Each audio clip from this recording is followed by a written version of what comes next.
All right, and welcome to Fast Break Breakfast, NBA podcast. My name is Keith Parrish, and I'm here once again with my buddy through the miracle of computer phone, here with Dave Dufour. Dave, how are you doing? I'm good. By the way, in my ear, it might be my microphone. It sounded like you said MBA. I have no idea what I said. I was black out. That's a completely different. When the red light comes on, I don't know what I say. If this was an MBA, yeah, we'd have to BS for like 99% of the show, and then maybe 1% of the actual show. I don't know what. It's a better degree than I got. I got a BS in music. Yeah. I got a bachelor of science. That's an amazing degree. Yeah, but it's amazing. More artists, Keith. Yeah, the BS in music, strong recommend. Dave, my heart is pounding. It is Tuesday morning. I still have adrenaline coursing through my veins. I think because I watched the film Deepwater Horizon after the incredible NBA games on Monday night. So we had an all-time Monday night, Dave. The Knicks Sixers. Maybe a reverse Reggie Miller. It was absolutely astounding, spectacular. 5 points in 8 seconds. Ending, or 5-point lead. A 5-point lead erased with the back-to-back threes. There was timeouts that weren't granted. There were angry Sixers over foul calls. It was beautiful. It was just beautiful. The whole thing was perfect. And then we got the inevitable rolling ball of butcher blades of the Nuggets. Took out the Lakers in the second half, despite LeBron James doing superhuman things. Maybe Anthony Davis ran out of gas, but then you have the Jamal Murray buzzer beater. So we had two all-time spectacular endings to basketball games, and I am wired. And so I'm like, I can't go to sleep. But it's late. So I'm like, you know what? I'm going to wind down with a little movie that I started on Saturday called Deepwater Horizon, also extremely intense. So that didn't help at all. I was wired up very, very late into the night. What's the plot of that movie? It's based on the real life events of the Deepwater Horizon. Okay, I the thought oil it was rig like that exploded. Honestly, here's the thing. Yeah. I'd been avoiding this movie. Yeah, I don't know why you would. Well, here's the thing. Initially, I'm like, that looks like a glorification of a tragedy. And I didn't want to watch. I assumed it would be this big, like, hey, we're turning it into a great story of American perseverance. When in my mind, it was like, that's one of the biggest catastrophes of just capitalism. It's a horrific human tragedy with loss of life, and also maybe the greatest environmental disaster ever. I don't want to watch a glorified movie of those events. But eventually I broke down because, Kurt Russell's in it, so I'm going to watch it. And also Mark Wahlberg. But I thought they did a good job. Wahlberg. They did a good job of just doing this, in my mind, a straightforward just disaster pick. This is a thing that happened because of hubris and greed. And it was straightforward. So anyways, I actually really liked it, but also now I can't. I didn't get any sleep. I would watch I don't know. What's that movie where they have to go restart the sun? Oh, I want a fake disaster movie. I don't want the real disaster. The core is pretty good when they restart the year. Yeah, that's the one I'm thinking of. I believe the core is right back to my left. If you're watching on YouTube, it's one of the DVDs. Actually, right over here. This is the core. Near Aaron Eckhart. I used to have a thing where I ranked disaster movies on the core scale. The core being a 10 out of 10, where it was preposterous. It was very entertaining. It did not take itself too seriously, but it wasn't so self-aware that they were winking at the camera constantly. For me, that was the perfect level of entertainment. How's the science in that movie? I'm no scientist. Who am I to say? The Hollywood screenwriters did not do their research. Did you see Oppenheimer? I did. We'll talk about it after. We'll talk about it later. My Oppenheimer take was, I like historical dramas, and so I enjoyed it. And it was just a bunch of white people in suits who were famous talking. And honestly, that's kind of my demographic for movies I watch. It was a Rocky montage of events and people. It was like, hey, you know this guy, Niels Bohr. Dude, I think I talked about this on the show when just the name dropping in Oppenheimer was pretty funny. It was amazing. Also, the use of the I have become death destroyer of worlds, whatever the famous quote that I'm butchering. The use of that in the movie, also laugh out loud funny. I don't think it was supposed to be. No, where are we? Oh, anyways, I started watching Deepwater Horizon, James. Yes. I mean, Dave, I finished it on Monday night. I actually started it on Saturday. And before I get to basketball, just got to say, Saturday was the actual date of the Deep Horizon disaster. So I'm watching the movie on Saturday, and they were like, it's April 20th. And I was like, it is April 20th. Little perfect. Now, do you think serendipity there? Yeah. Hold on. 420. What? You think maybe like all of this actually happened because guys got a little too had a little too much fun on 420? No. You mean on Saturday? See the Wahlberg movie? I don't know. No, I mean, Kurt lots Russell's of horrible things. Like a guy Columbine happened on 420. That's Hitler's birthday, 420. Yeah, a lot of my friend Tony's birthday. And your friend Tony's birthday. Yeah. But the basketball was perfection. Dave, since the last time we talked on our epic feature-length last episode with Sean Keane, we had the entire play-in occurred. We had one player banished from the league for life. We had the Timberwolves are going to court over the sale of their team or something. And also the playoffs started. And what began as it was just kind of chalk. I mean, all home teams have won so far. That's one of the stories so far. But finally, after basically 7 kind of boring games, we got Pelicans Thunder, incredible Sunday night, and then the Monday night occurrences. Before we get into everything we saw, though, Dave,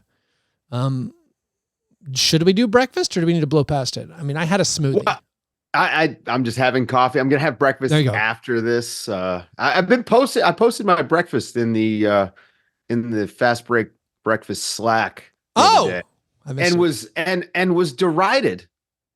Well, it's a tough crowd because I am not a breakfast guy. Now I'm currently trying to eat more breakfast. I just don't have an appetite in the morning usually. So, if you want to see that, join the Slack. Sign up for the patreon.com/Fastbreak Breakfast. What a great natural plug there, Dave. I had a smoothie. Let's move on. We got too much to get to, and we can't go an hour 40 this time. Breakfast is the least important thing today. Yeah, good job. After our breakfasts, we move to our breakfast in bed apologies. This is our chance to make right what we might have gotten wrong on a previous episode. It is usually the first time we talk about basketball, so we can do that now. Dave, is there something you want to apologize for? I need to apologize to the Cleveland Cavaliers. Now, in my defense, I was upset because of the way that they backdoored themselves into that 4 seed instead of just manning up and taking the opponent that you get for playing out the game the right way. Yeah. And so maybe I've just been rooting against them, but I did not think that they were going to be able to handle Orlando this easily. I didn't think that their offense was going to be this good. Donovan Mitchell has been great. Evan Mobley has shown so far in these 2 games, like the stuff that we were talking about with Evan Mobley for the first couple of years of his career. I think that we've seen this now in the playoffs. Like this is the first time we've seen it. So they look pretty good. I don't think that they're going to go on any kind of run or anything like that. Orlando obviously struggling. Paolo's not looked good.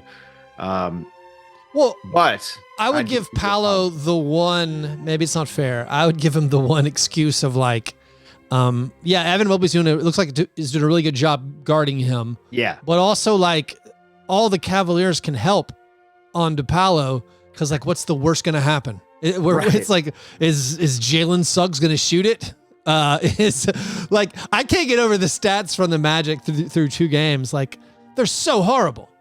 They're like in game 1, I can't remember the exact stat now, but it was like Cole Anthony and Fultz and Gary Harris and Ingles, nothing. Like they only played like 8 guys, I feel like, and 4 of them didn't score. It's like there was 1 point total between them all. I mean, just unbelievable ineptitude on offense. And then, like you said, Donovan Mitchell looks like he's built for this, like he has in playoff series before, outside of getting humiliated by the Knicks last year.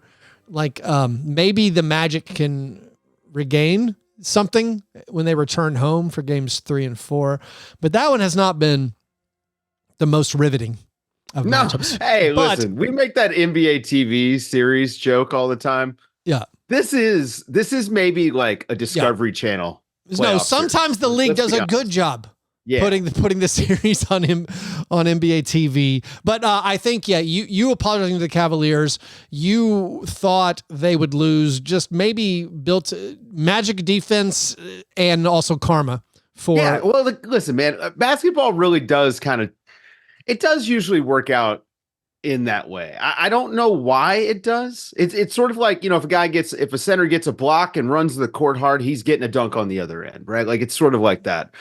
But yeah, I was rooting against them, but unfortunately they're too cool. They look great. They're having fun. I'm back on board with the Cavs. Yeah. So I think a lot because of you thinking the Cavaliers were going to lose, and also Sean last week picking the Cavs to lose. I think we really heavily influenced the listeners and our Patreon supporters because we do the Stone Cold Locks playoff challenge where everyone submits, like their predictions for the first round. It's a contest. So like some of these results, when I say like who everyone predicted, it is a contest. Maybe there's some game theory involved. So it's not like total straight predictions, but still 47 patrons entered the Stone Cold Locks playoff challenge. 57% of those entrants picked the Magic to beat the Cavs, which is a shocking number to me. Like that's an upset. Wow. 57% of the people who entered the contest picked the Cavs. I think they were absolutely influenced by you and Sean trashing the Cavaliers. So here's this is not gambling advice. No. Don't let it ever be construed for that. No, except bet the unders on Jontay from here on out. I think that's a safe bet. Yeah, put NBA games played over 0.5. Yeah. Here's my apology. I misspoke last week talking about the Timberwolves. I did not say Jaden McDaniels one time. I said Jalen McDaniels one time, and that's my mistake. And I feel sorry if that negatively affected anyone's lives. Or it affected the enjoyment. I played Jalen in fantasy thinking that what a mistake. Timberwolves, so. What a mistake. Anyways, those were our apologies. Now, where do we want to start this? Let's start it with what happened last night. Actually, let's hold it. Actually, I've changed my mind. Let's dial it back to a couple things about like the play-in that occurred, and just let's blow through some things that happened. I think we had, I don't know what the most interesting parts were. I mean, I guess it's the Warriors like losing. Can I just say something real quick? Yeah. What is it? I think they're going to have to change the date of the second play-in games. Why is this? Because having it on the Friday night before the playoffs start doesn't give us enough time to content it. Like we're not making anything out of that game. They're wasting those games. And I think the NBA think about that first. Like that's where wait, we need a day.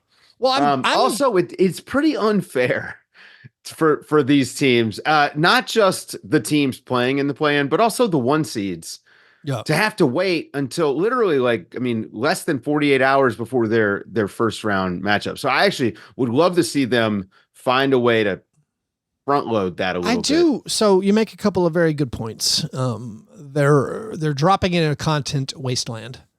Like Friday night before the playoffs start at 1 p.m. Eastern the next Saturday, no one's pumping that out. And even if the hardcore hoop heads out there are recording their podcast, like no one's listening to them. So like, it's a content dead zone. Also, the Thursday no game. Yeah. Like I don't know what I don't know the exact fix is, but like when you roll that together with the NCAA title game, the men's title game on Monday night, we had like no NBA games on like 3 days in a 10-day stretch. It was weird. Cause I mean, obviously, all right, no games on Monday, the day after the regular season. That's perfect. Right. That's content day. Yes. That's International Content Day. Everybody puts out everything. Nice leisurely start to the play-in on Tuesday evening. That makes sense. But yeah, I don't know what to do about the content. It's tricky because you have 4 games for the first round of the play-in, right? So you can't do them all on Tuesday. It gets tricky. Well, you like could. The scheduling.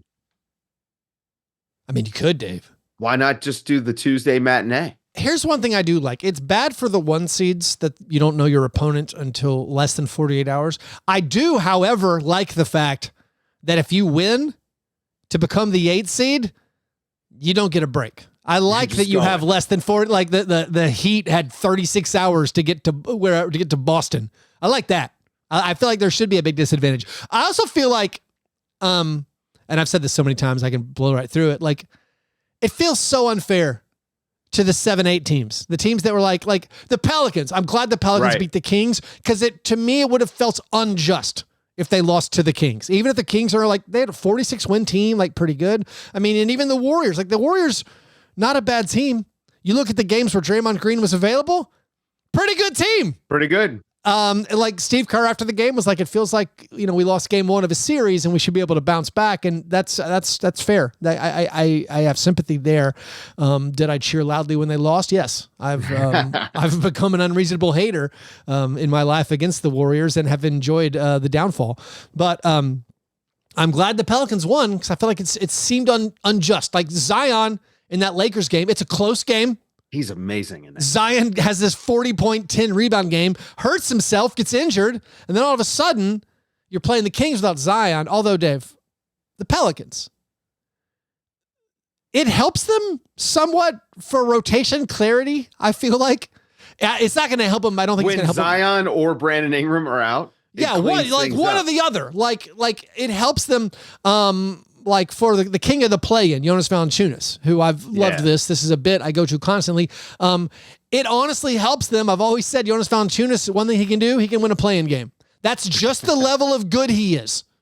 He's just the level of good. If you need to beat a team that has 45 wins. Almost won a playoff game. He honestly almost did. But like, just the idea of like, hey, this game against the Kings, there's going to be no rotation weirdness. We just know we're going Brandon Ingram and Jonas are going to play a lot of minutes. Sure, Larry Nance is still going to play, but like, there's some rotation clarity that helped them, I think, get that win. And now, of course, Jonas has regained the all-time scoring mark in play-in history. 1 point ahead of his teammate, Brandon Ingram. Just held him off. Stiff-armed him. Loved that. I don't think he held him up. Brandon Ingram has not been good. Well, he was good on the Friday game. Yeah, he was good on the Friday game. He was awful in the first game. Yeah, didn't play down the stretch. But that Zion game, unfortunately, like the injury is just like all we're gonna think about from it. But man, that was one of those games where you're like, oh, I'm finally seeing a guy put it all together when it actually matters. Yeah. Just it was a real. Oh man, it was amazing. So then in the Eastern Conference, not a ton of surprises. I mean, Heat Sixers, down to the wire. Yeah. That was a really good game. Incredible comeback, basically, from the Sixers. Also, there's more to talk about with the Sixers, of course, and their first round series against the Knicks. Like, do the Heat not have immense regret about the Kyle Lowry for Terry Rozier thing? I mean, a lot of it's injury. You couldn't control it. You can't control the injury. And if Rozier's out there. Yeah, Rozier was playing great into the season, but all of a sudden, Kyle Lowry's totally rejuvenated for the Sixers. He's been amazing the past week or two. But you have then the Hawks, sad, done for the year. Who knows what that team's going to do other than trade everybody. Then you have the Bulls. Kobe White goes for 42 in that 9-10 game. But then the Bulls hit their ceiling playing the Heat in a game that was not close. Any final words for the Bulls season, Dave? As they are just in pure purgatory. They didn't trade. They could have just swapped out Drummond for something. They could have traded Caruso for multiple picks. Now they missed the playoffs. They're kind of a cool team though. Right? No, we give them credit. I love DeMar. Yeah, I love Alex Caruso, and Kobe White is just, God, man, it's like there aren't a lot of players that play with that kind of joy. Yeah. Even Vooch is fun. He's not very good. I don't think Bulls fans think Vooch is no. fun. My entire social media timeline is Bulls fans and writers and bloggers writing there, and this is why I'm done with the Chicago Bulls. Well, I don't know, man. They're in a tough spot, right? Like they got to figure out what they're going to do with Zach LaVine. Yeah. What's going to happen with Alex Caruso even, right? Like, DeRozan is an unrestricted free agent. I mean, Billy Donovan is. I actually thought he was going to leave and maybe go to Kentucky. Like I was like, this feels like a good time. Yeah, no, great. I feel like Bulls fans are jumping off the bandwagon like it's a burning oil rig. We don't give them enough, lip service. Like we don't actually tear into the Bulls enough for what they have done as a franchise. To just kind of like ruin the brand name of the Bulls. Like the Bulls were the biggest team in the sport for a decade. And Michael Jordan, like still to this day, is the biggest name in basketball because of the Chicago Bulls. It is a team that should be like what we consider the Lakers to be. Right. And they have just done absolutely nothing with it. It's been poorly managed it was poorly managed in the 90s. I mean, I have some sympathy for what the Bulls ownership has done, which is not a popular thing to say. Sure. And you talk about how like you commend them for trying this year. They go for it. Yeah, they were. They made missteps. The Vucevic trade was a go for it trade. It was not a popular trade among like what I'll describe as like NBA intelligentsia, where they're like, this is a low ceiling move. You don't want to trade first round picks for a guy who's just like pretty good. He's a pretty good center. How far are you going? You're never going to be favored for first round series if you make this deal. But like they went for it because they wanted to win basketball games. So that part of it, I want to commend them. The Lonzo Ball thing, I mean, that's just, to me, it seems like bad luck. That was a good deal. Maybe they didn't do due diligence about injury history. Maybe there were medical red flags where the Pelicans were cool with that. But like that looked like a heist of a move. Getting Alex Caruso, incredible front office work. Like just signing those things. And then of course they dealt with the Zach LaVine injury. So like some of it, I don't think it's been all their fault. But no, they had a vision. I do feel like their inability to embrace reality, like this year's trade deadline, where it's like, hey, you're not going anywhere. And like, if you would have traded Zach LaVine the year before, you would have gotten a haul. And this year, it's like you could have gotten a lot for Alex Caruso, who's relatively old as far as athletic shooting guard defender types. You could have gotten something for Andre Drummond, the sort of player that like you can replace that basically every year. So like they did not embrace reality, and now they're in a tough spot. And that is the most I think anyone is going to talk about the Bulls today. Except for the Bulls writers and no, they quit. They quit. They're going to get something for Vooch. I think. I do think that like the Warriors or somebody are going to give them something for Vooch. No one's giving anyone anything for any of these players. Dave. I think that probably wraps up play-in week, except for the Jontay Porter suspension. So Jontay Porter banned for life. The specific details were not great for Jontay or the league. He the thing I still don't know, which I don't feel like has been explicitly reported on, did Jontay profit off of the $1.1 million possible winning bet where someone put an $80,000 wager on a parlay of all these multiple Jontay Porter unders? And we've already talked about how like it was flagged by DraftKings as like this was the most profitable player prop of the evening when someone made a killing on Jontay Porter props, and that raised all these like, what? And then when someone else made the same $80,000 unders wager again on a game, Jontay Porter then left the game early. Of course, this was the second instance where then the casino just froze everything. Like, well, we're not paying that out. They told the authorities, they flagged it as far as like, this is highly irregular. It's funny to think that you were getting away with that on an app, right? Like, I mean, there's a thought process that I don't think people's brains are fully caught up to the technology that we. Well, so here's Dave. Like there's an argument to be made for like the dystopian future of Big Brother watching everything, but embracing the fact that like I've given up, as far as like the internet, as of having my information not be on the internet, there's some people who are like, I don't ever type in my email address on the internet. And I'm like, why? You think Google doesn't know your email address? Or like I don't want to. You mean your Gmail? Yeah. It's like, yo, yeah, you think they're keeping that under wraps? Yeah. And then it's like, but I understand, like, there was so long there where you're like, I don't want to type my address online or like my social security number or my driver's license number. But eventually it's like, they know everything. So part of me in my embrace, or like my, it's like, it's futile to resist. Shout out the digital panopticon. It's called the what? The digital panopticon. Oh, okay. But as far as like, petty crime, and it comes to the enforcement of like crime and let's even say traffic violations. My question is, how many crimes are being committed by people who don't have a digital footprint? I feel like it's probably pretty small. Yeah. And it's like, it seems like, I don't know if this is too much of embrace of Big Brother overlord, but like, it seems like for any traffic violation, you're like, well, did the person not have like a Facebook account that you couldn't track them down easily? Like what amount of criminals are willing to leave the digital world? You know, like, again, maybe I'm wrong. Maybe there's like thousands and thousands of like criminals who are like, you know what?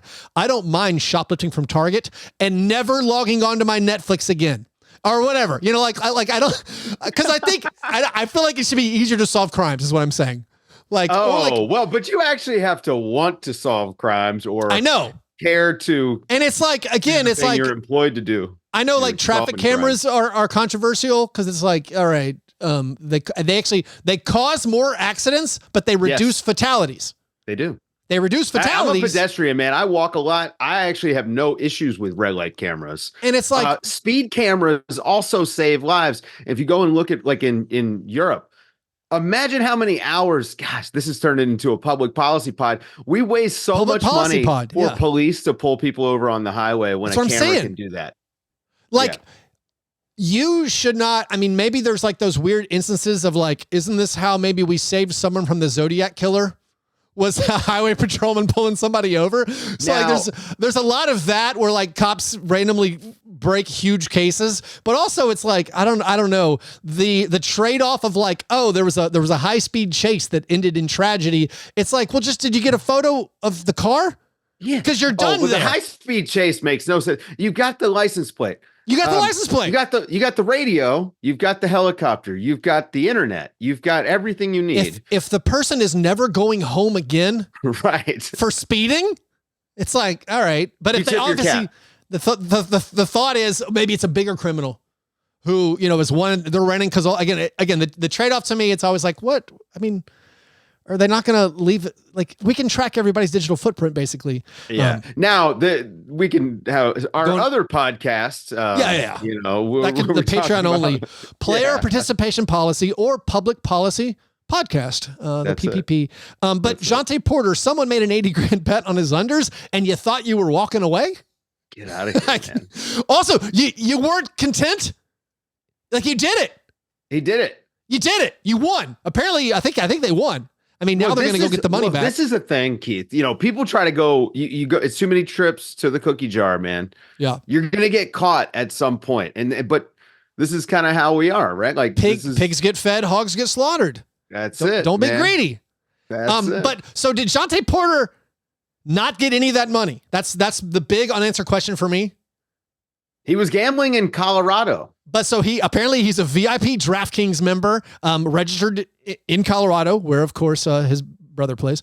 And then Jontay Porter, through somebody else, placed bets against the Raptors, like parlay, three things, all the bets lost. And it's like his lifetime gambling winnings, he was plus 20 grand, which again is like, hey, not bad. But also, you sacrificed an entire lifetime of income.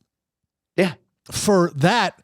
And I'm so confused about like the whole parlay thing. Like, he seemed like he was helping somebody out, but like he had to get some of that money, you would think, to make it somewhat worthwhile. I don't know. We live in a time where we have access to more information than at any other time in human history. And we have the least capacity to actually use that information, right? Some of the dumbest people to ever live are alive with us right now. That's it. I mean, it also reminds me of like the ex-NBA player healthcare fraud thing. Yes. Where they were defrauding the Players Association. They weren't even robbing Big Pharma or Aetna or some of these horrific insurance companies. They were robbing the Players Association pool of money that was used for players to get things that weren't covered by insurance. And they were filling out these fake reports where it's like, you're making a digital record of your crime that's easily proved / disproved where you were. What are you thinking, people? All right, we're getting in the weeds now. We're in the weeds. Let's talk about the amazing games on Monday night. Sixers, Knicks, Nuggets, Lakers. We'll do it right after this quick break. All right, we can call it a steak and eggs best thing, Dave, because these games were incredible. What do you want to start with? Lakers, Nuggets, or Sixers, Knicks? The game 2 of both series, all-time endings. Well, let's just start with the East Coast one first. We'll start with Knicks. Man, the Sixers, epic collapse. It's pretty painful. Epic. Yeah. But that Knicks win, though, is kind of how the Knicks have won a bunch of games this season. I mean, it's just they never stop coming. Dante DiVincenzo, he misses that big wide open three and gets the kick out on the offensive rebound for another deeper one and just no hesitation cans it. And that's how they played all year, man. This Knicks team, one of the reasons why they're so fun is because they're fearless. Jalen Brunson as this small guard being the engine of their offense. I mean, Josh Hart is the smallest power forward in the league. And I mean, this guy just has the way that they offensive rebound, the way that they just dive on the floor and not in a performative way. They do it when they have to do it, right? They just never stop coming. I'll say one of the most beautiful things about that final, I don't know what it is, 30 seconds of madness is there are legitimate, is it 4? Yeah. Dive on the floor moments. There's just scrums, there's loose balls. And the last 2-minute report's not going to come out for 5 more hours, but to me, it was basketball beauty. It was just beautiful. It was the only thing as referee, Keith, that I saw that I was like, maybe you could have called was the little jersey grab.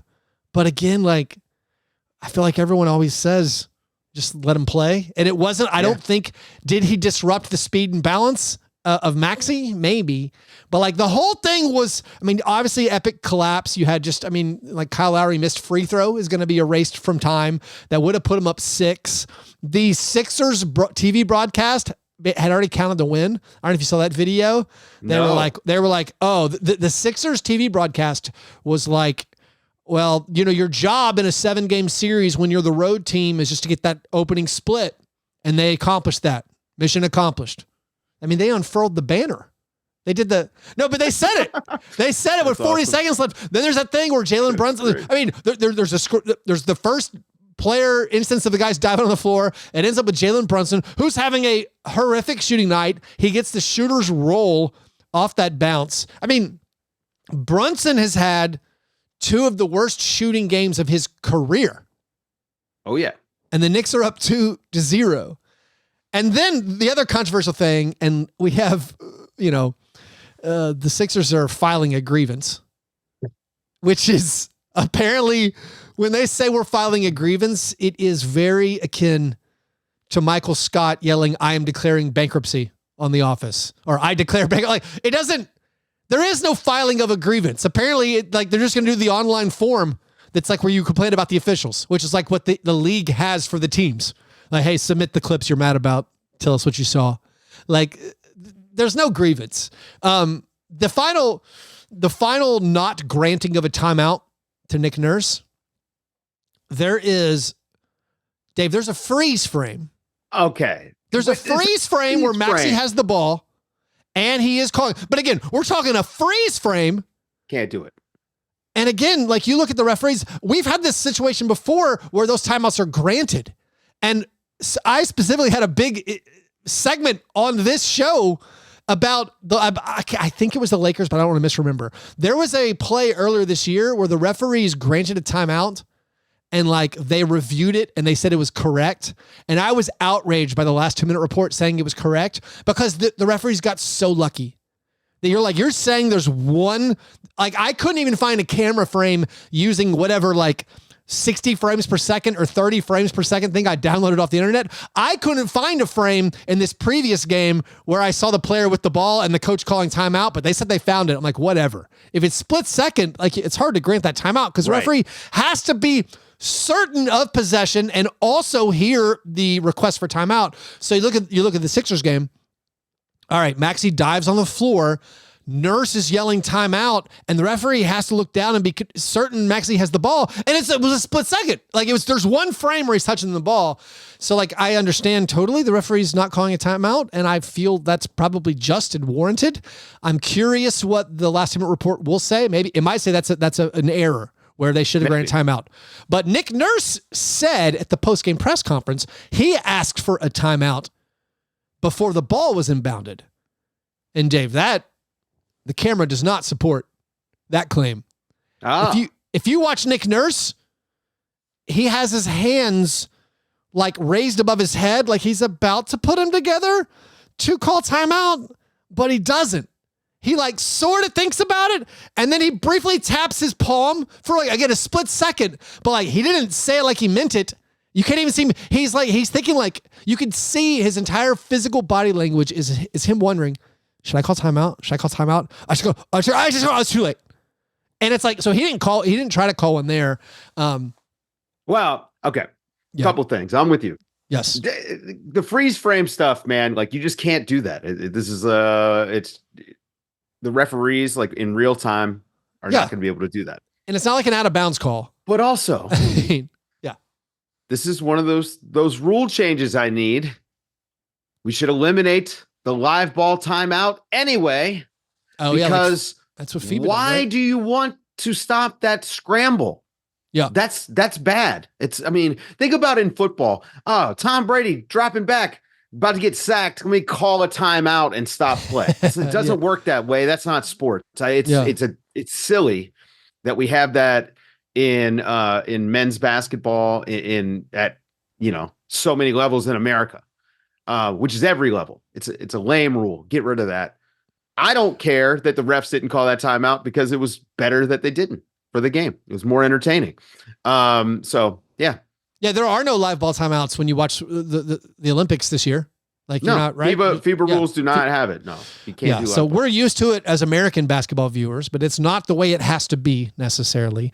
Joel Embiid in this game. Now you give him credit for playing because in game one, I think most of us watching that game after he made that unbelievable dunk where he passed the ball off the backboard to himself, he went down and looked like he was done and maybe done for next year too. Like we're all worried he's going to have a knee injury. So I think he's obviously limited and he's returning from the surgery he had. And of course a career full of injury disappointments. So like he's limited. And because of that, that's probably a reason he doesn't get a rebound in the second half of this basketball game. Very notable stat there. I mean, but he's running on fumes. As far as the bigger conversation, what do we hold against him or how do we assess Joel Embiid? That he always, unfortunately, seems to be running on fumes in these games. Like, I don't know what you're supposed to do. Like, for me, that's just bad luck. Yeah. Like, it's just bad luck for Joel Embiid that his body's letting him down.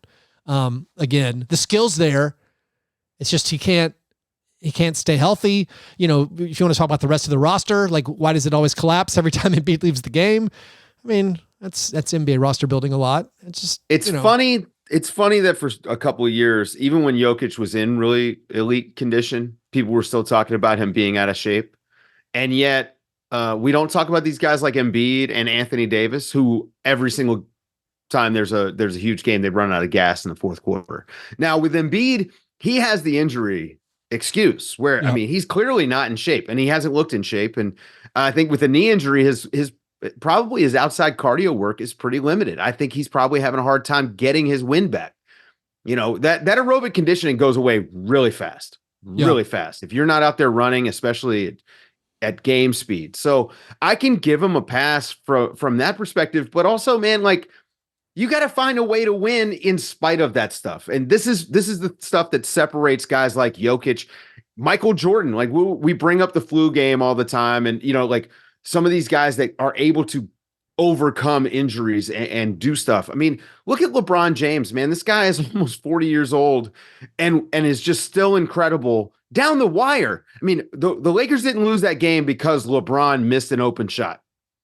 That was not why they lost that game. Like, he did miss one, but he did everything in his power to keep them in it when Anthony Davis was out of gas. And so, like, going back to Embiid, I think it's the same thing, man. You got to just, I'm not gonna say man up because that's a garbage way to talk about it, but you kind of got to sack up a little bit. You know what I mean? You gotta find some intestinal fortitude. Yeah, I'm glad you didn't say man up again. I almost called you out the first time. You're Dave and your archaic. Yeah, you got to find language. some guts. You know what I mean? So it does take that. I was gonna make the joke. I'll go ahead and do it now because you said it. Just imagine if Joel Embiid and Anthony Davis had Nikola Jokic's conditioning.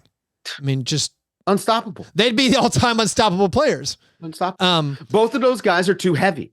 They're both too heavy. Before we go over to the Anthony Davis fading down the stretch, I mean, you have just this crushing game that got away. Like the Sixers, they had it won. I mean, credit to the TV broadcast. They had that game won, basically.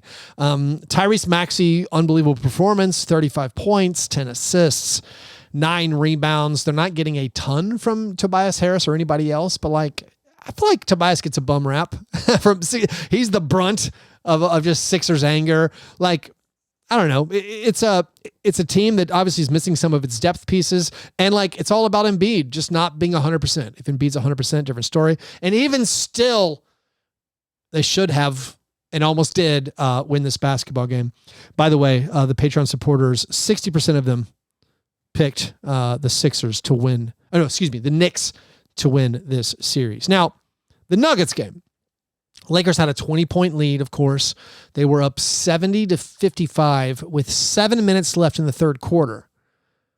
That means the Lakers scored 24 points over the final 19 minutes of the game.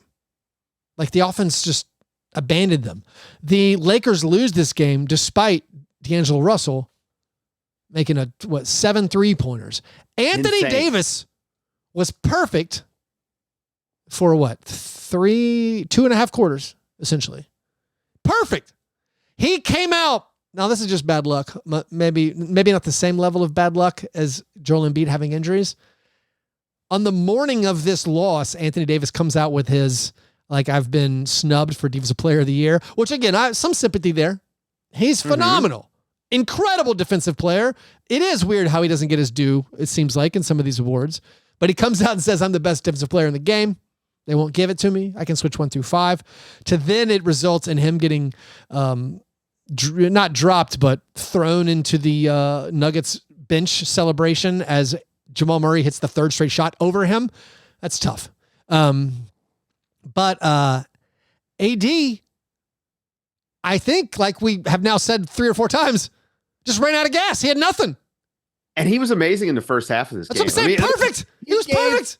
He gave Jokic the business, man. Like, I mean, he was going straight at him. Now, I would say this. I think if you're Denver, you just don't care as much about AD getting going because he doesn't get anybody else going. Yeah. Right? Like, I mean, that's the thing about AD is like, all right, let him have a 30-point triple-double. Who cares?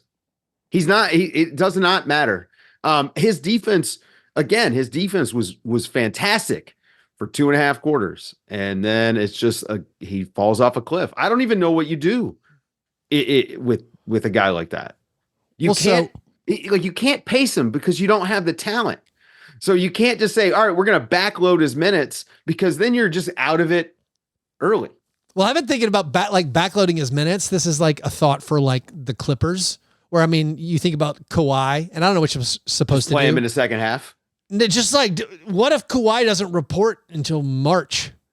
You know, like, I don't know what are you supposed to do? But like Anthony Davis made 14 of his first 15 field goal attempts. Missed his last 6. Yeah. So he had 32 points again, halfway through the third quarter. And it looked like the Lakers, you know, down the stretch, the thing with the Nuggets is they just don't have bad possessions. And the exception was like LeBron got that steal, that unbelievable dunk Like, it felt like the inevitable Nuggets were coming. They had erased the 20-point lead. They had gotten into the single possession game. Then LeBron makes this huge steal, gets the dunk. But it looked like the Lakers and Darvin Ham had been hinting at like a defensive change they were going to do. And it seemed to be, it was just the two best Lakers players versus the two best Nuggets players. It was NBA Jam. It was awesome. Like, it was LeBron and AD against Nikola and Jamal.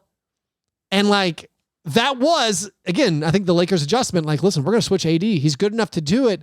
And I think AD normally is good enough to do it, even though the NBA offense normally beats good defense. Good offense beats good defense. But like, I think just AD's fatigue, I think just affected it that much. He wasn't able to get, maybe Jamal Murray still makes those shots, even if he's totally healthy. But I mean, Jamal Murray kind of talked about it after. He said that he has hit the, and it's pretty funny to say it. He's like, I've hit that shot over AD so many times now. And I was just like, okay.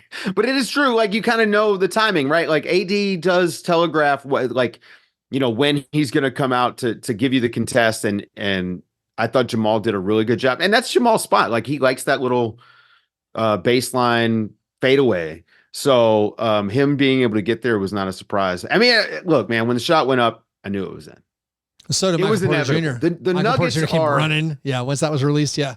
The Nuggets are like, this was their scare game. I think this has got to be a sweep now, right? I still feel like it's going to continue to be a tough series. And maybe it'll be the joke that everyone makes about the most competitive sweep again. But like, I feel like this Lakers team they're solid. They're just if it's 2 years in a row of the most competitive sweep, I know, so I'm saying, Nuggets win the title, you got to make a t-shirt. I don't think the Lakers lose both home games in 3 and 4. I'd be so surprised. But like, I guess not that surprised since the Nuggets have now beat them 10 straight times. Literally just happened a year ago. They lost home 3 and 4. I just don't. I mean, maybe the pressure gets to the Lakers. I mean, because I feel like the pressure has to be the Lakers, just to be like, you can't go out sad like this. Meanwhile, Jokic, he had his 4th career 2020 triple double. That's in the playoffs. I'm sorry, playoff. Jokic is now like has everyone uncomfortably shifting in their seats. The NBA historians of like, is he? What if they win the title? Where? If they win the title this year, and because he's going to win MVP, they win the title this year. It does put people into some uncomfortable conversations. I mean, we are ahead of ourselves because they were down 20 in game 2 of the first round, and there is a tough path ahead of them. There is 40-minute game though, Keith. Yeah. I mean, yeah, you're right. I can't get over the Nuggets winning this because you do feel like in some ways this felt like the Lakers. You gave me your best shot. I mean, if you don't divvy up the game into the first 30 minutes and the final 18 minutes, you're like, whoa, AD did what? And D'Angelo Russell did what?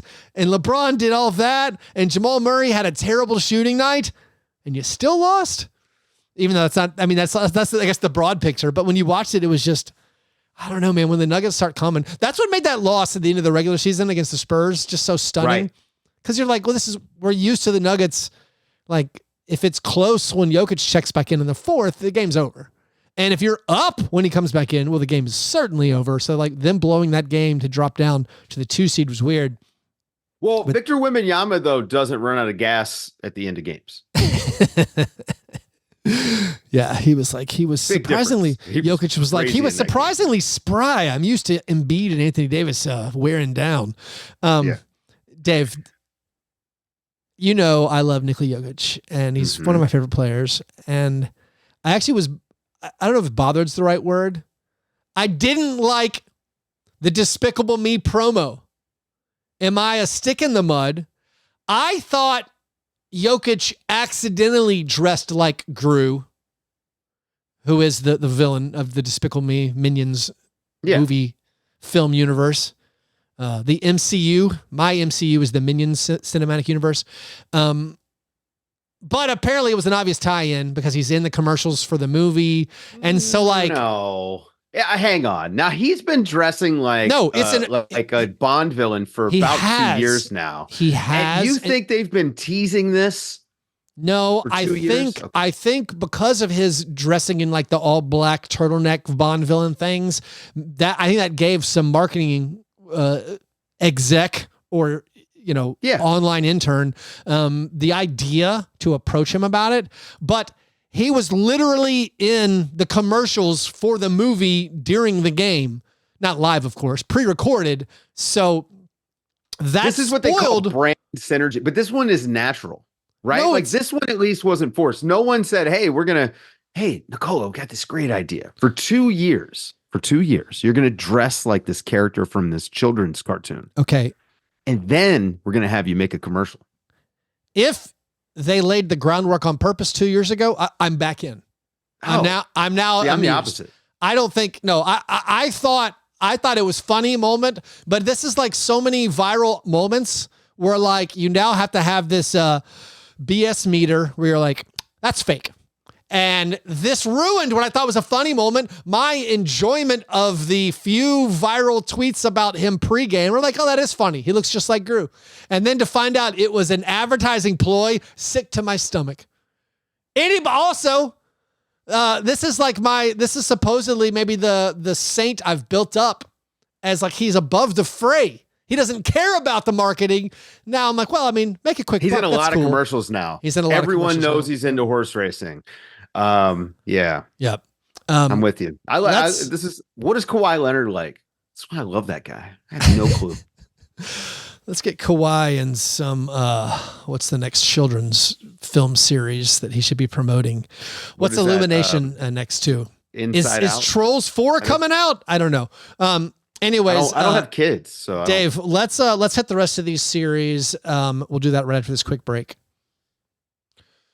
All right. By the way, Dave, the Patreon supporters, 100% of them, all 47 people who responded, picked the Nuggets over the Lakers.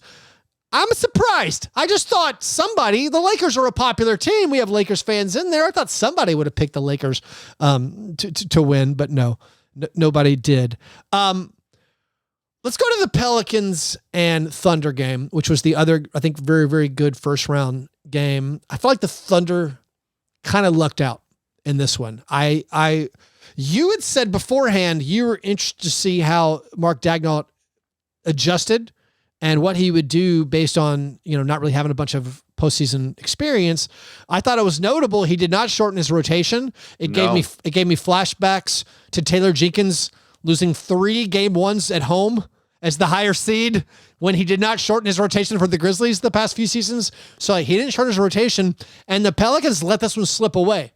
I mean, maybe you can credit the Thunder defense down the stretch. They basically, if you call drawing an offensive foul defense, which I don't like to, but the Thunder were like drawn charge, block shot, drawn offensive foul, block shot. And like the Pelicans did not score over the final 3 minutes of the game, but it still felt like the Pelicans had it. They had maybe seized the game from the Thunder and then let it slip away. I didn't like watching, or I didn't enjoy as far as it didn't feel just. That's a better way to say it. To have CJ McCollum try to guard Shai Gilgeous-Alexander. It made me uncomfortable. I was like, I wish somebody would help CJ. This is gross. CJ is kind of dodged. I thought CJ was not very good in that game. Oh, very bad. And he has dodged a lot of criticism. That was a rough one, man. Jonas was awesome. He did everything that New Orleans needed. But Chet as the counter to that. Chet with 5 blocks, I think was huge. Going at Jonas too, right? Like every time he had the ball, he's like, let me put it on the floor and try to go at him. That was a fun matchup. But yeah, I'm with you. I think New Orleans had a real shot to steal it. And, this is, again, I guess we might give him a little bit of an injury pass, but 5 of 17 from Brandon Ingram for 12 points. Like there's no Zion out there. You have got to get 20, period. At least. Really, you need to get 30 because it's the playoffs, and that's who you're supposed to be. Trey Murphy was awesome in this game. Trey Murphy is just, I don't know. I've been enamored with him for a while, but he's awesome. Can I just get more Trey Murphy? Role player-ish, super role player level guy. The Pelicans just could not score and execute, and their lack of like a natural point guard. And I don't know what you're supposed to do. Like CJ McCollum had wide open 3-pointer, and like one of the only good looks they had, like he missed it. The final play, he's going against another, like Chet Holmgren, rookie. Redshirt rookie. The final play was not a play. This is the biggest problem. Look, man, the Pelicans did the thing that all these teams do end of game. And I'm sorry, man, CJ McCollum is not that good. He's not Damian Lillard. For just a clear out, yeah. He is just not Damian. His handle's too loose. There were 3 possessions down the stretch where he's just losing the ball, trying to drive to the basket, including the final one. The pressure was too much for him. And why Willie Green doesn't call a play, a sideline out of bounds play, out of a timeout. Mark Daigneault would never. And that's going to be the difference in this series, is that Willie Green did not call an inbounds play. They did a simple get it in, give it to CJ McCollum, and let him lose the ball. And you wind up with whatever the hell that shot was.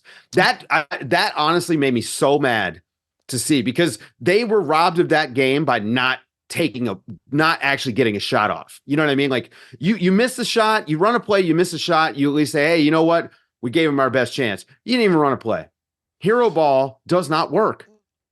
So the one thing I wanted to recognize about that final non-play is just that Cason Wallace, rookie out there in that situation, much like, redshirt rookie Chet Holmgren was blocking everything, but then Cason Wallace out there getting the stop.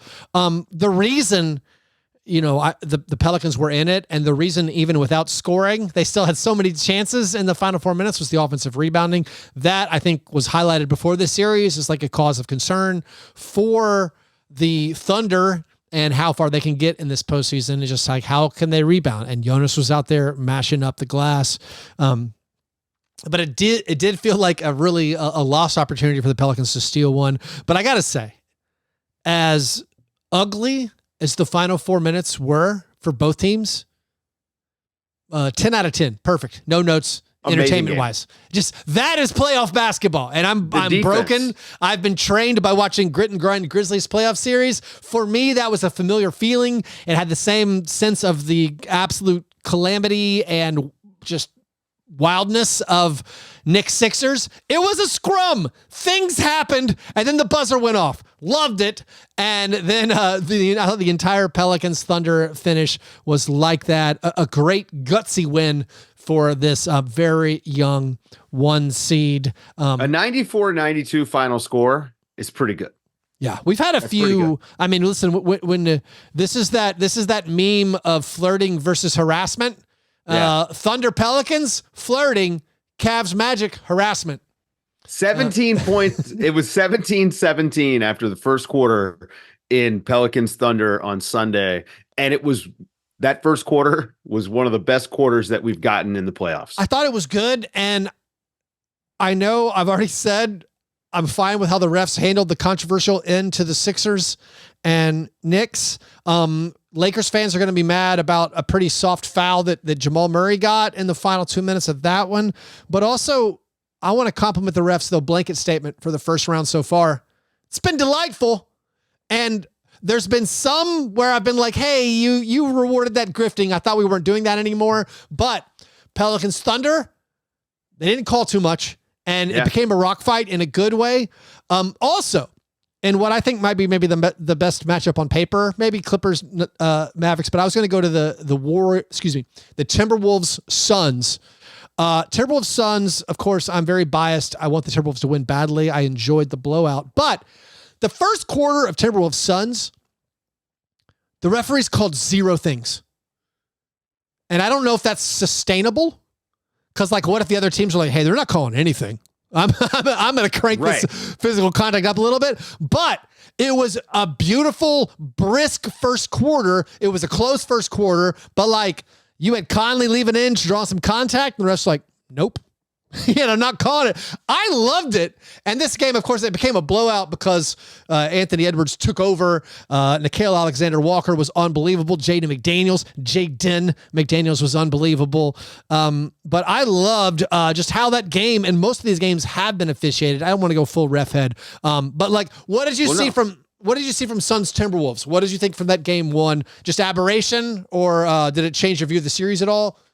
No, I mean, I thought I think the Timberwolves are the better team. I just trust their guys more, and the defense matters, man. And you look at Beal and Booker; those guys had awful games, but they were given awful games by the Timberwolves defense. Like they really did lock them down, I thought.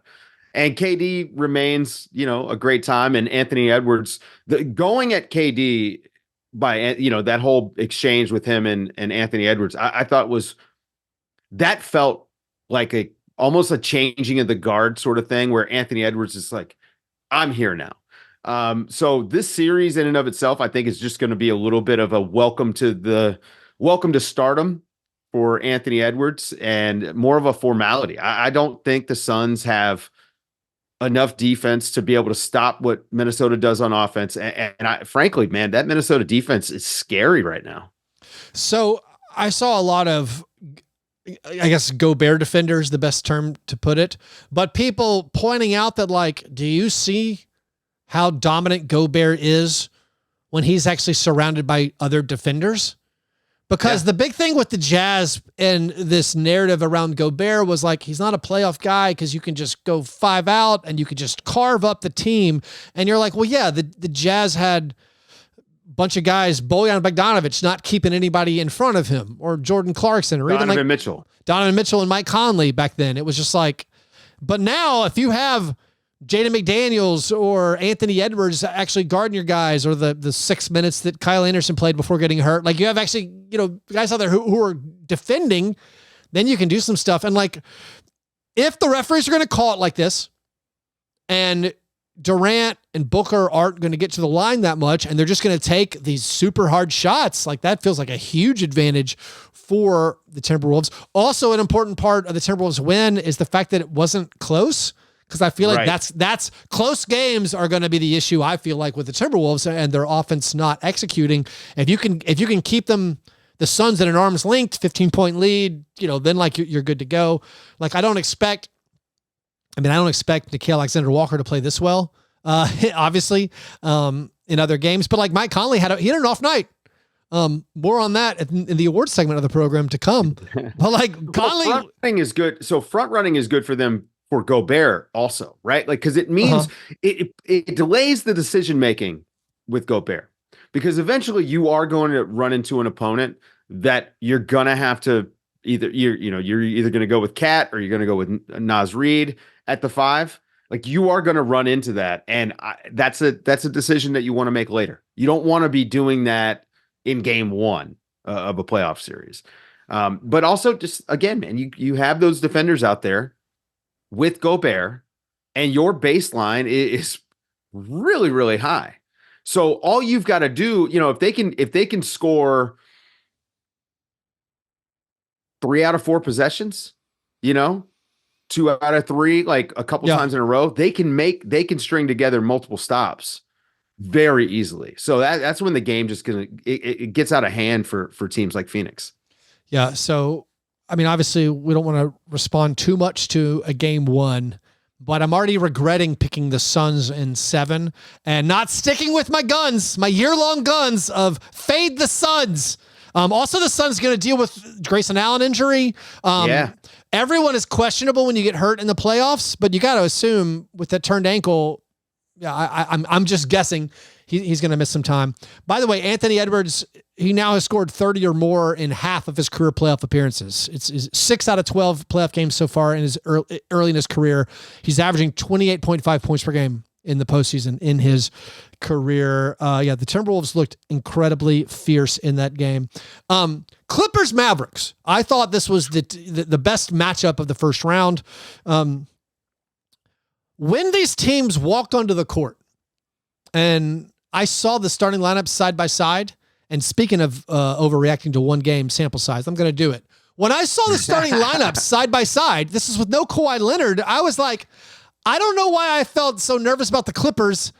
I feel like the Clippers have a much better starting lineup than the Mavericks. I'm like seeing how, like, I don't think Zubac is going to get stopped here.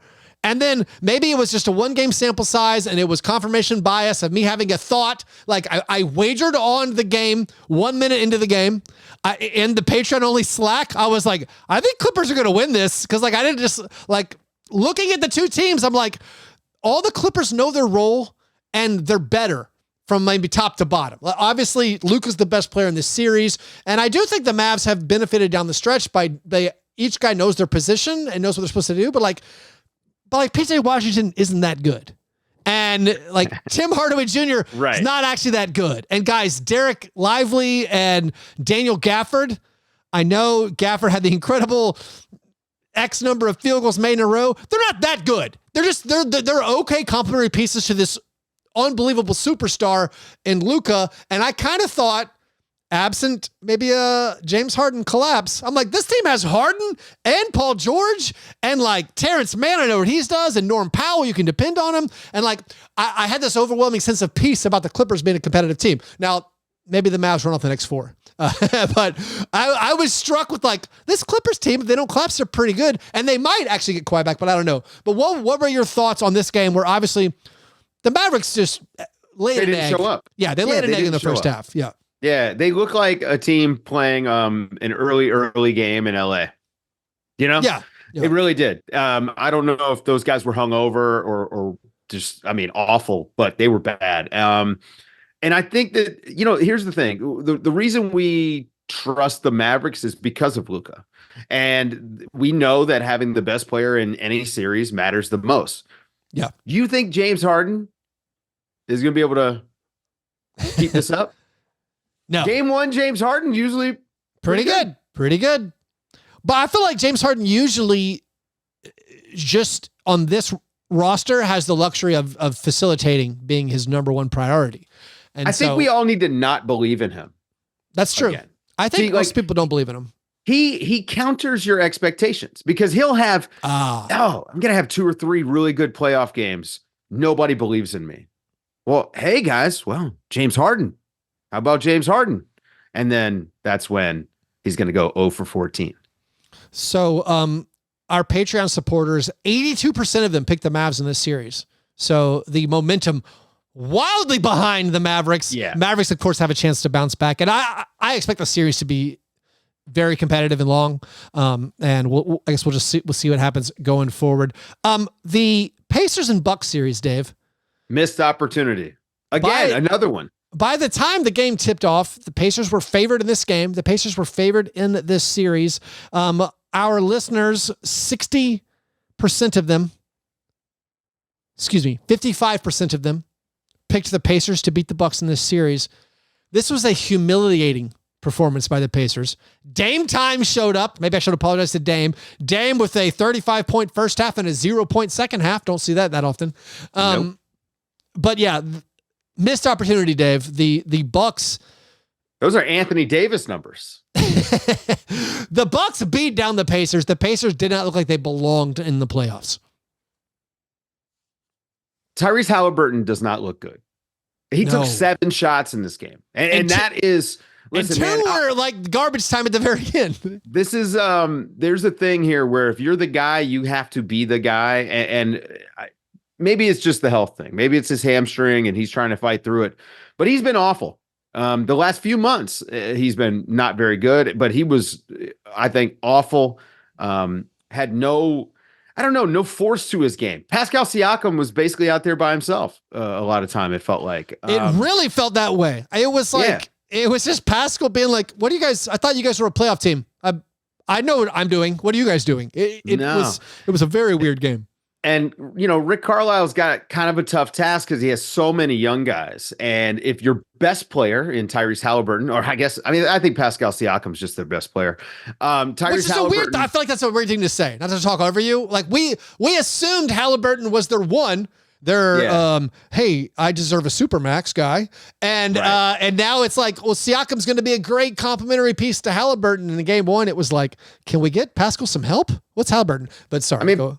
Yeah, I mean, Halliburton's just not been good for a minute now, right? Like, and we don't know if it's a hamstring or if it's, the scouting report caught up. But I do think that the Pacers, they have to feel like they missed an opportunity. The Bucks, I don't know if they've got this in them again. I mean, is Dame going to put up 35? Like that's really what it was. Dame knocked them out. The Pacers could not respond. They were not making shots. We already know they can't defend. We already know going in. They're going to have to score. But we had not seen them not score. I mean, this was the number one offense in the league, and they were incredible. My assumption was that the Bucks, they were going to have a up and down game.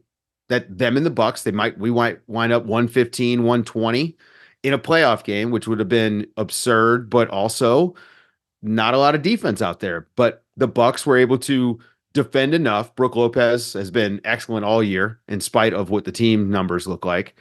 And the Pacers just could not score at all. And by the time they were down 30, the game was over. Yeah, it was over. So we knew the Pacers couldn't defend, but I thought the Bucks wouldn't be able to defend. Like, I thought they missed a lot. Pacers missed a lot of shots. They missed maybe their first 14 threes or something. Yeah.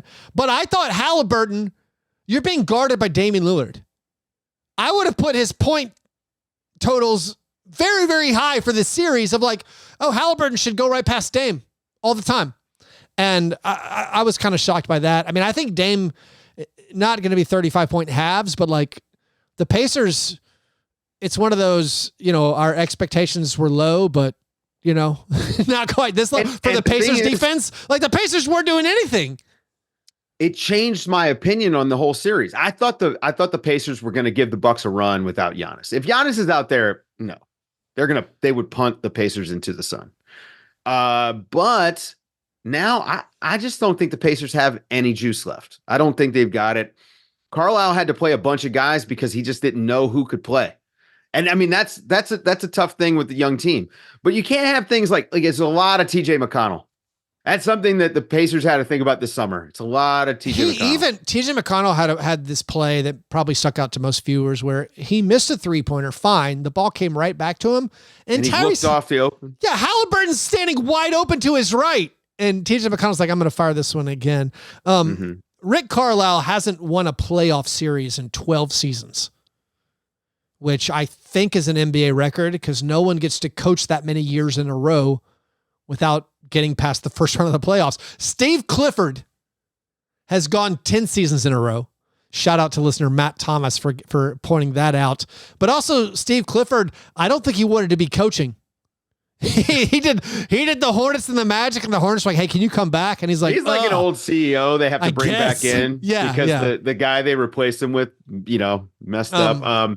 I don't know. They got a tough.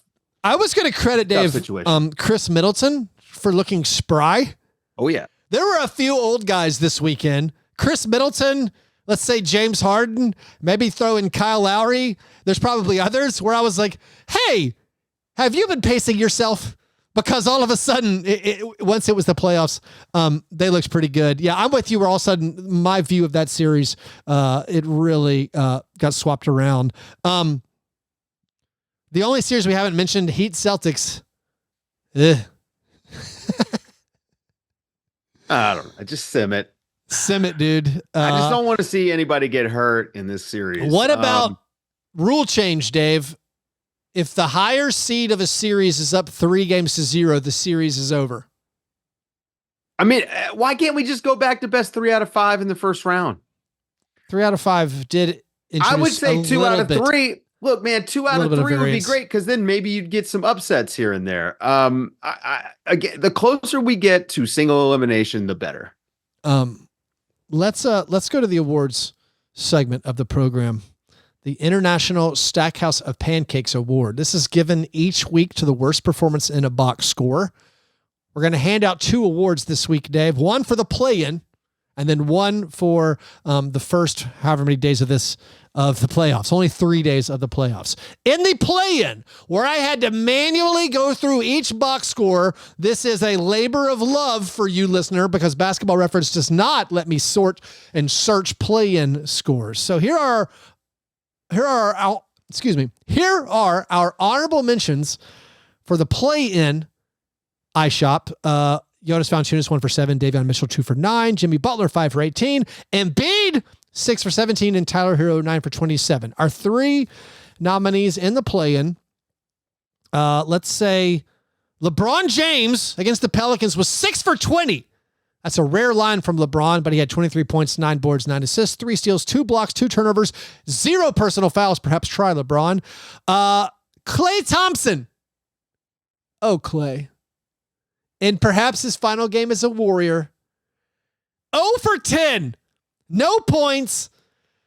4 rebounds, 1 assist, 1 turnover, 2 personal fouls. And then in the Heat Bulls, then DeAndre Hunter, 3 for 16, had 8 points, 2 boards, 4 assists, 1 turnover, 1 personal foul. And Ayo Dosunmu, that's right, we're getting 4 nominees in the Bulls elimination game. He was 3 for 15, 10 points, 4 assists, 3 steals, 2 blocks, 1 turnover, 2 personal fouls. So Dave, this is Klay? 0 for 10. Congratulations, Klay. 0 for 10, the end of the dynasty on his shoulders. On his shoulders. No points, 32 minutes played. Congratulations, Klay. Don't let the rough one door hit you where the good Lord split you. Listen, man, Orlando's not that bad. Yeah, I guess so. Max money in Orlando? Although, boat, kind of. 45 minutes. I feel like Orlando needs maybe a more dependable shot. They already had 6 years of Terrence Ross, or however many years that was. All right, our nominees through the first few days of the playoffs. We have 3 nominees, Dave. Actually, let's do 2 honorable mentions. Jalen Suggs, 4 for 16. Jalen Brunson, 8 for 26 in game 1. Our 3 nominees. D'Angelo Russell in game 1 was 6 for 20, 13 points, 3 assists, 3 rebounds, 2 steals, 1 turnover, 3 personal fouls. Mike Conley in the win, 2 for 12. Not good, Mike. 4 points, 7 assists, 3 rebounds, 1 turnover, and 5 personal fouls. And then Jalen Brunson in the game 2 win, 8 for 29. 24 points, 6 rebounds, 6 assists, 1 turnover, 3 personal fouls. This was tougher. It is. So we're just looking at the box score. We're not taking into account anything that happened as far as like who hustled the hardest or anything. You have D'Angelo Russell, 6 for 20, 13 points. Mike Conley, 2 for 12, 4 points, 7 assists. Jalen Brunson, 8 for 29, 24 points, 6 rebounds, 6 assists. I think it's got to be Conley. So Conley, 2 for 12. I understand that argument. Didn't do a lot, in that box. It's not like he's running decoy. But Jalen Brunson's 8 for 29 is also spectacular. Like he took D'Angelo Russell's 6 for 20, and then he's dropped a 2 for 9 on top of that to make it 8 for 29. You know what I'd like to see though? What is this? How many offensive rebounds did the Knicks get off those? A lot of Kobe assists, you're thinking? Yeah. Now, this is a thing with them, right? Like, they crash the glass so much that actually I think that they like the idea of Brunson taking some tough ones. Yep. Because he's drawing 2 or 3 to the ball. All right. Let's... on the Brunson ultimate volume, Jalen Brunson defender now. Let's give it to Conley. It doesn't really matter. 2 for 12. Yeah. Congratulations, Mike Conley. Here's the thing, though, Dave. Among active NBA players, Mike Conley now has 4 postseason games where he's attempted at least 12 field goal attempts and made 17% or fewer of those field goal attempts. This is, of course, cherry picked for his 2 for 12, 16.7% from the field. That is, again, by far the most of any active player, Dave. If only we had another. To avoid game 7s. Yeah. This one was not in a game 7. He has 2 game 7s of Dave. There are 5 other players who have multiple games in their NBA career in the postseason of attempting at least 12 field goal attempts and making 17% or fewer of them. I know you're all by yourself, but this is a perfect game of scones. There are 5 guys beyond Mike Conley. Active players, and I'm going to say air quotes on this active.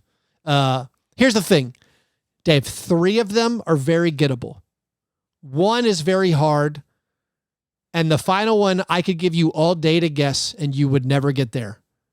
So I'm just curious, can you get the 3 gettable ones? Active players, besides Mike Conley, at least 12 shots, have missed 83% or more of them, one way to say it. They're basically 2 for 12 or worse in a playoff game, active players. Oh my God. This feels impossible. Yeah, I believe you can get 3 of them. Because I think they're kind of obvious. And even when I say it's obvious, that adds more pressure, maybe. Yeah, that really makes it way worse for me. I don't know. This is not going to be compelling. Give me playoff failures. Who are the easy jokes? James Harden. James Harden has done it 3 times. Got one. Yeah. Jason Tatum. Good guess, but no. Never done it more than once. Joel Embiid? Not Joel Embiid. Nah, because he's a better shooter. Think Gunners.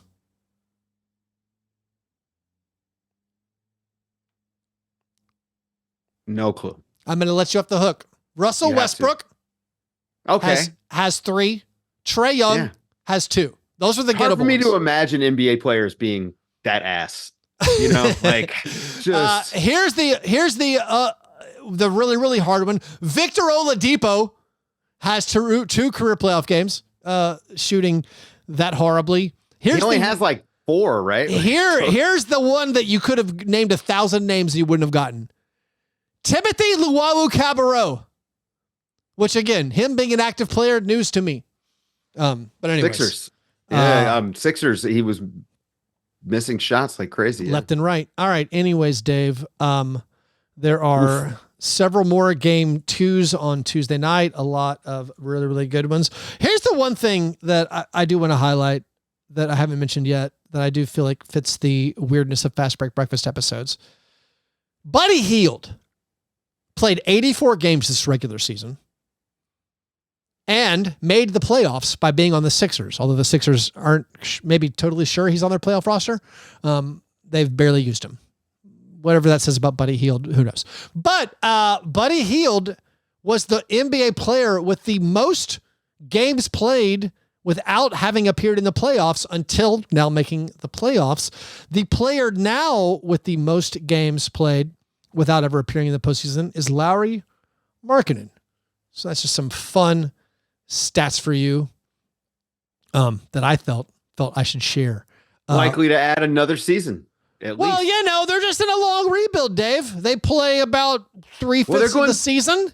Big game hunting. And then they shut it down. What's the big game? Are they bringing back Donovan Mitchell? I have no idea. DeMar DeRozan? Jonas Valanciunas to have another center? They should bring in Vucevic and Jonas to compete with Kessler and John Collins and whoever that guy is they drafted in the first round. They're going to get Andrew Wiggins. Andrew Wiggins feels like a great buy low candidate. I'm making waves with my Marcus Smart for Andrew Wiggins trade suggestions, making waves in Grizzlies Twitter. Anyways, Dave, finally,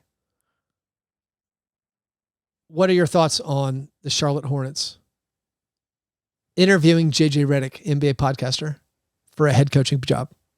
I don't know. I will say that their first list of candidates had a lot of people with a lot of experience, including Lindsey Harding, who was just the G League Coach of the Year. She was a player development coach in Philadelphia. She was, on Mike Brown's staff, somebody who knows how to run a program. If you're looking for a fresh face in coaching to be the face of your franchise, it seems like you would want to go hire a coach. And I say that as a coach who is now a podcaster.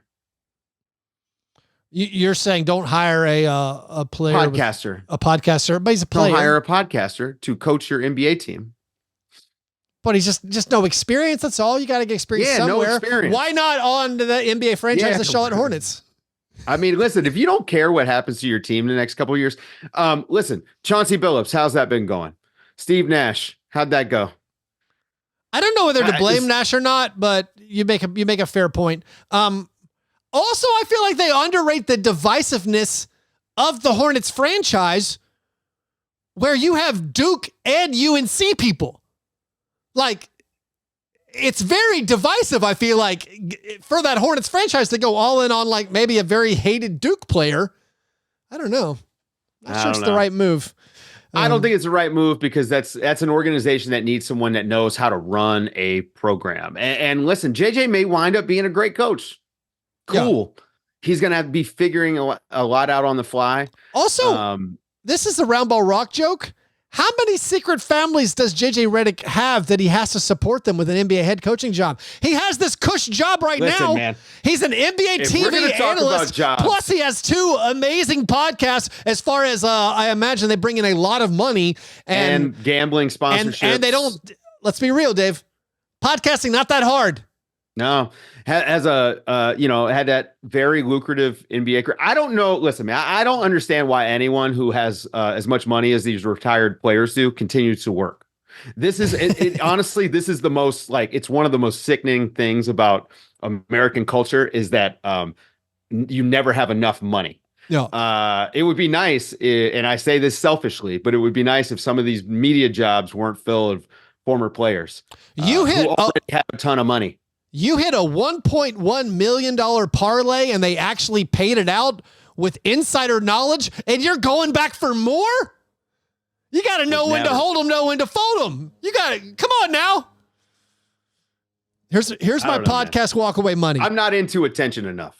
80 grand is actually my podcast walkaway money. You'll never hear from me again. I can make that. Just give me 80 grand. Here's what I also think. I see all these NBA franchises paying fines for misreporting injuries. And I'm like, you could have paid for an entire year of podcasting.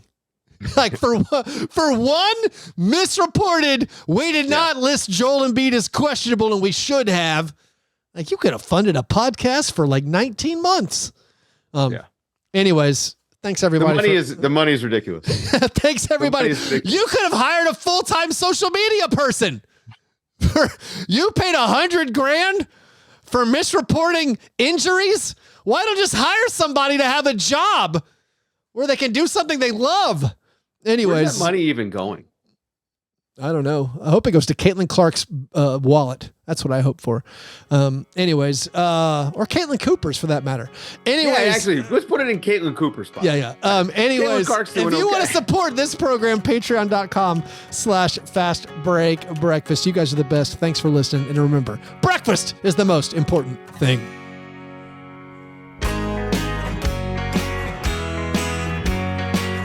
Yeah, never apologize for being G&G. Fastbreak Break, man. You understand?